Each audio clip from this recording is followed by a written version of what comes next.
Hello everyone, welcome back to my channel. চলে এসেছি আবার একটা নতুন মেকআপ লুকের ভিডিও নিয়ে। তোমরা তো দেখতেই পাচ্ছ, আজ আমি একটা রিসেপশন মেকআপ লুক ক্রিয়েট করেছি। আর তোমরাও যদি আমার মতো এরকম সেম লুক ক্রিয়েট করতে চাও তাহলে স্কিপ না করে পুরো ভিডিওটি দেখতে থাকো। এই মেকআপ লুকের প্রত্যেকটা প্রোডাক্ট, কিছু ইম্পর্টেন্ট টিপস এবং খুব কম বাজেটে অয়েলি স্কিনে কিভাবে তোমরা ওয়াটারপ্রুফ মেকআপ করবে, এই সবটা তোমাদের সাথে আজকের ভিডিওতে শেয়ার করব। আমার আজকের মডেল অয়ন্তিকা। আমার মডেলের স্কিন টোন ফেয়ার এবং অয়েলি স্কিন। সবার প্রথমে স্কিনকে খুব ভালোভাবে ক্লিন করতে হবে, তো তার জন্য আমি এখানে নিয়ে নিয়েছি লিটিলসের ওয়াইপস। তোমরা তোমাদের পছন্দ মতো যে কোনো ওয়াইপস ইউজ করতে পারো। ফেসটাকে খুব ভালোভাবে ক্লিন করার পর এরপরে ইউজ করে নিতে হবে টোনার। তো আমি এখানে গুড ভাইবসের গ্রিন টি টোনার ইউজ করে নিয়েছি। স্কিনটা ড্রাই হবার পর ইউজ করে নিতে হবে ময়শ্চারাইজার। এখানে আমি পন্সের super light gel moisturiser use করে নিচ্ছি। স্কিন অয়েলি হলে অবশ্যই ওয়াটার বেস ময়শ্চারাইজার ইউজ করতে হবে। মেকআপের আগে স্কিনকে খুব ভালোভাবে ক্লিন, টোনার এবং ময়শ্চারাইজিং করতে হবে। মেকআপের এই তিনটে স্টেপ খুবই জরুরি। ময়শ্চারাইজার খুব বেশি স্কিনে অ্যাপ্লাই করবে না। যদি তুমি ময়শ্চারাইজার বেশি পরিমাণে ইউজ করো তাহলে ফাউন্ডেশন ভালোভাবে ব্লেন্ড হবে না, ফাউন্ডেশন স্কিনে ভালোভাবে বসবে না, আর মেকআপও লং লাস্টিং করবে না। এবারে আমি সবার প্রথমে আইব্রোটা ড্র করে নেব। তো তার জন্য আমি নিয়ে নিয়েছি আই ম্যাজিকের ব্রাউন জেল লাইনার, আর সাথে নিয়ে নিয়েছি আইব্রো ড্র করার ব্রাশ। খুবই ইম্পর্টেন্ট একটা টিপস তোমাদের সাথে শেয়ার করছি। সবার প্রথমে আইব্রো ব্রাশের যে প্রোডাক্টটা তুমি নেবে সবসময় চেষ্টা করবে আইব্রোর মিডিল পোর্শন থেকে ভালোভাবে ফিল করতে।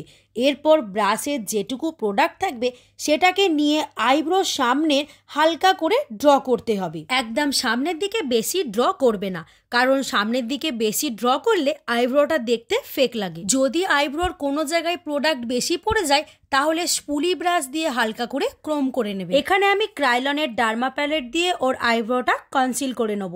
ওর স্কিন টোন অনুযায়ী একটু ফেয়ার টোন নিয়ে নিয়েছি, যা শেড নাম্বার D4। কনসিল করার সময় মাথায় রাখতে হবে স্কিন টোন অনুযায়ী 1 থেকে 2 টোন ফেয়ার শেড নিয়ে কনসিল করতে হবে। এবারে নিয়ে নিতে হবে একটা ভেজানো বিউটি ব্লেন্ডার।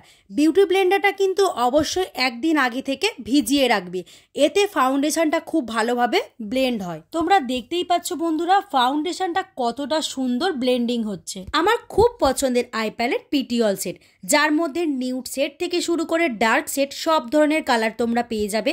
সাথে হাইলাইটার, ব্লাশার, কন্ট্রোরও তোমরা পেয়ে যাবে। সবার প্রথমে লাইট ব্রাউন কালারটা নিয়ে ট্রানজিশন এরিয়াতে ভালোভাবে ব্লেন্ড করে নিতে হবে। এরপরে নিয়ে নিয়েছি আমি পার্পেল কালার, যেটাকে আইবলের ওপর ভালোভাবে অ্যাপ্লাই করে নিচ্ছি। এবারে একটা ব্লেন্ডিং ব্রাশ দিয়ে কালারটাকে ভালোভাবে মিক্সড করে নিতে হবে। তোমরা তো দেখে বুঝতেই পারছো বন্ধুরা, আজকে আমি একটা স্মোকি আই ক্রিয়েট করছি। সেম পদ্ধতিতে অন্য চোখেও স্টেপ বাই স্টেপ কালারগুলো অ্যাপ্লাই করে নিতে হবে। এবারে আমি কালার বারের প্রাইমার অ্যাপ্লাই করে নেবো। এটা একটা ম্যাটি ফিনিশ প্রাইমার, অয়েলি স্কিনের জন্য খুব ভালো একটা প্রাইমার। আমি এখানে হাত দিয়েই প্রাইমারটা অ্যাপ্লাই করে নিচ্ছি। তোমরা ব্রাশ দিয়েও অ্যাপ্লাই করতে পারো। ফেসের যেই জায়গাগুলোতে খুব বেশি পরিমাণে ঘাম হয় সেই জায়গাগুলোতে ভালোভাবে প্রাইমারটা অ্যাপ্লাই করতে হবে। চোখের নিচে ডার্ক সার্কেল এবং মুখের যে জায়গাগুলোতে ব্ল্যাক স্পট আছে সেগুলো আমি হাইড করে নেব। তার জন্য আমি এখানে ডার্মা প্যালেট থেকে ডার্ক শেডটা নিয়ে সেই জায়গাগুলোতে ভালোভাবে অ্যাপ্লাই করে নিচ্ছি। দেন এটাকে খুব ভালোভাবে ব্লেন্ড করে নিতে হবে। আমি আবারও বলছি, যেদিন মেকআপ করবে তার একদিন আগে ব্লেন্ডারটা খুব ভালোভাবে ভিজিয়ে নেবে, এতে ব্লেন্ডিংটা খুব সুন্দর হয়। এরপর প্যালেট থেকে D4 শেডটা নিয়ে গোটা ফেসে ভালোভাবে অ্যাপ্লাই করে নিচ্ছি। দেন এটাকেও খুব ভালোভাবে ব্লেন্ডিং করতে হবে। ফেসে খুব চেপে চেপে ব্লেন্ডার দিয়ে ব্লেন্ড করবে না, এতে ফাউন্ডেশন ব্লেন্ডারে উঠে আসে। একদম হালকা করে আস্তে আস্তে ব্লেন্ডার দিয়ে ব্লেন্ড করবে। এবারে আমি কনসিলার অ্যাপ্লাই করে নেব, শেড নাম্বার D4 1/2। ডার্মা প্যালেটে দুটো D4 শেড আছে।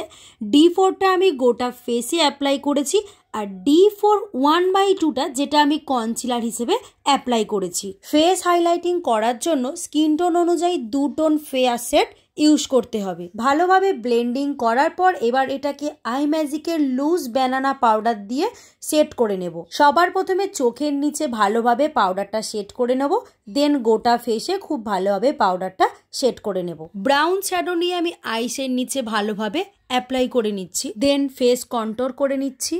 আই ম্যাজিকের ব্লাশ আর প্যালেট নিয়ে নিয়েছি। সবার প্রথমে প্রোডাক্টটা নিয়ে আগে হাতের মধ্যে আমি অ্যাপ্লাই করে নেবো, দেন ফেসে অ্যাপ্লাই করব। ব্রাশে লেগে থাকা এক্সট্রা প্রোডাক্টটা ঝরে যাবে। মেকআপটা সেট করার জন্য এখানে আমি পিএসির micro finish makeup fixer use করে নিচ্ছি। এবার এখানে আমি হোজোর পিঙ্ক হাইলাইটার ইউজ করে নিচ্ছি, দেন মাস্কারা। সব শেষে মাইক্রো ফিক্সার দিয়ে মেকআপটাকে আবারও আমি সেট করে নিলাম। চলো এবার এক এক করে জুয়েলারিগুলো পরিয়ে নিই।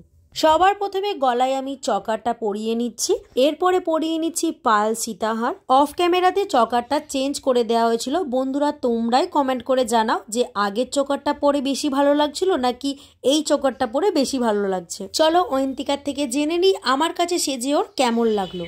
হাই অয়ন্তিকা, তো আজকে আমার কাছে সেজে তোমার কেমন লাগলো বলো। তো তোমার সাথে আমার ফার্স্ট টাইম কাজ, তো আমার সেজে পার্সোনালি নিজের খুব ভালো হয়েছে। এটা শুধু রিভিউ বলে না, জাস্ট ভিডিও বলে না, আমি মন থেকেই পুরো রিভিউটা দিচ্ছি যে অসাধারণ হয়েছে কাজটা, আর সবাই বলে যে সুন্দর হয়েছে।